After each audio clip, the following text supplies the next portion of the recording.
cima do arroz. Joga. Ou joga aqui em cima do arroz quando tá muito seco. Não joga muito, joga o barro, não joga só a água. Já comemos, a Mariana passou 1 hora comendo.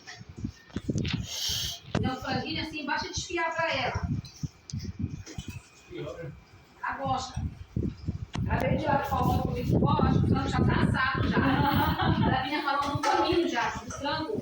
Só vou deixar o frango assando aqui. Depois da gente chegar, a gente só vai almoçar. Quando desce. Tem uma taverninha nova, você já viu aqui? Tem gente que vende até cabelo. Ah, tá. Acho que deve ter lá.